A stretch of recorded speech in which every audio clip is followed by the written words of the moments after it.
Corona virus کی علامات کو نظر انداز نہ کریں اور یہ بھی نہ سمجھیں کہ اگر صرف بخار ہوگا یا آپ کا گلا خراب ہوگا تو ہی کورونا کی علامات ہوں گی۔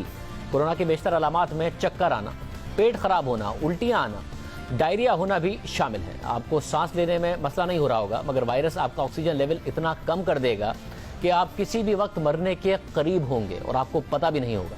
ایسے لوگوں کی اموات بھی ہوئی ہیں، اس لیے علامات کو غیر سنجیدہ نہ لیں۔ واشنگٹن پوسٹ میں چھپنے والی تحقیق کے مطابق آج ڈاکٹرز مان رہے ہیں کہ کورونا وائرس کو ابھی سمجھنے سے وہ بہت دور ہیں۔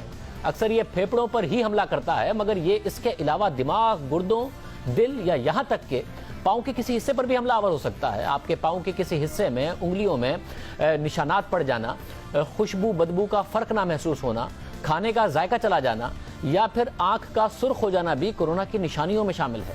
4 مہینے سے زائد ایشیا، یورپ اور امریکہ کے تجربے کے بعد سائنسدان اس نتیجے پر پہنچے ہیں کہ کوئی اس بات کی توقع نہیں کر رہا تھا کہ کورونا وائرس نمونیا اور سانس کی بیماریوں کے علاوہ کوئی اور علامات بھی ظاہر کرے گا، مگر اب تو اس وائرس کی علامات نے سائنسدانوں کو، ڈاکٹرز کو حیران و پریشان کر دیا ہے۔ کبھی یہ دل پر حملہ کر کے اسے کمزور کر دیتا ہے اور دل کے دورے بڑھنے کا خطرہ بڑھ جاتا ہے۔ کبھی یہ گردوں پر اتنا بڑا حملہ کرتا ہے کہ اکثر اسپتالوں میں ڈائلیسس کرنے کی مشینیں کم پڑ گئی ہیں۔ کبھی یہ نروس سسٹم پر اتنا بڑا حملہ کرتا ہے کہ سونگھنے اور ذائقے کی صلاحیت کو ختم کر دیتا ہے، اور کبھی خون کے خلیوں میں اتنے بڑے لوتھڑے بنا دیتا ہے کہ دماغ کو یا پھر دوسرے اعضاء کو خون کا بہاؤ نہیں ہو پاتا اور فوری طور پر موت واقع ہو جاتی ہے۔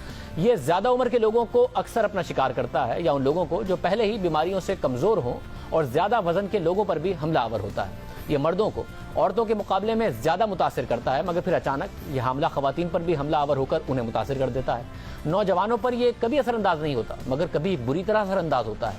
پہلے سمجھا گیا کہ بچے اس سے محفوظ ہیں مگر گزشتہ ہفتے بچوں میں دل کی پیچیدہ بیماریاں سامنے آئیں جنہیں کورونا وائرس سے جوڑا جا رہا ہے۔ جمعے کو نیو یارک کے گورنر نے میڈیا کو بتایا کہ نیو یارک میں 73 بچے بری طرح متاثر ہو گئے اور نیو یارک ریاست میں 5 سالہ بچہ کورونا وائرس کا پہلا شکار بنا جب اس کی موت ہو گئی، پھر اس کے بعد 2 مزید بچوں کی موت ہو گئی۔ اس خبر نے ڈاکٹرز کو ہلا کر رکھ دیا جو پہلے یہ سمجھ رہے تھے کہ وہ اب اس وائرس کو سمجھنے لگے ہیں اور یہ زیادہ عمر کے لوگوں میں ہی زیادہ خطرناک ثابت ہوتا ہے۔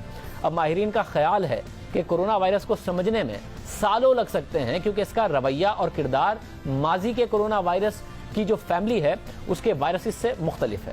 دوسری طرف مغرب میں یہ بحث ہو رہی ہے کہ کورونا وائرس سے موت یا تو بہت بوڑھے یا پھر بہت بیمار افراد کی ہوتی ہے۔ جو لوگ مر رہے ہیں انہیں ویسے بھی کچھ ٹائم میں مر جانا تھا۔ کچھ ٹائم پہلے تک یہ بات بھی کہی جا رہی تھی کہ وہ جو لوگ مر رہے ہیں وہ یا تو بہت بیمار ہیں یا پھر وہ بہت بوڑھے ہیں، اس لیے انہیں کچھ ٹائم میں ویسے بھی مر جانا تھا۔